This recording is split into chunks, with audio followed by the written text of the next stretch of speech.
અમરેલી જિલ્લાના બગસરા શહેરમાં મુહર્રમ પર્વને અનુલક્ષીને શાંતિમય માહોલમાં ઉજવણીના ભાગરૂપે પોલીસ તંત્ર સજ્જ,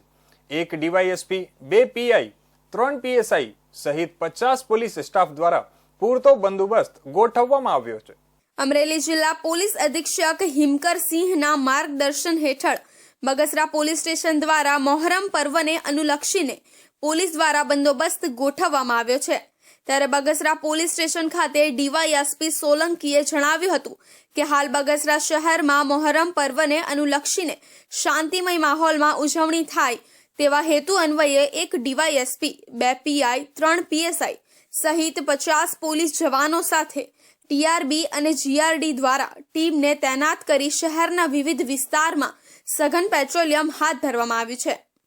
મોહરમ પર્વને લઈને બગસરા પોલીસ સ્ટેશન વિસ્તારમાં 1 ડીવાયએસપી, 2 પીઆઈ, 3 પીએસઆઈ તથા તેની સાથે અન્ય 50 પોલીસ જવાનો સાથે પોલીસ તંત્રને સુસજ્જ કરવામાં આવ્યું છે તથા ટ્રાફિકની સમસ્યાને લઈને કોઈ પણ પ્રકારના પ્રોબ્લેમ ક્રિએટ ના થાય તેના માટે ભારે વાહનોને અહીંથી ડાયવર્ટ કરવામાં આવે છે અને શાંતિપૂર્ણ આ પર્વને નિષ્પન્ન કરવા માટે સતત પોલીસ તથા ટીઆરબી, જીઆરડી અને હોમગાર્ડના જવાનોનું સતત પેટ્રોલિંગ ચાલી રહ્યું છે। શહેરમાં લોકો મોહરમ પર્વની શાંતિમય માહોલમાં ઉજવણી થાય અને કોઈ અનિચ્છનીય બનાવો ન બને તેને ધ્યાનમાં રાખી પોલીસ દ્વારા પૂરતો બંદોબસ્ત ગોઠવવામાં આવ્યો છે।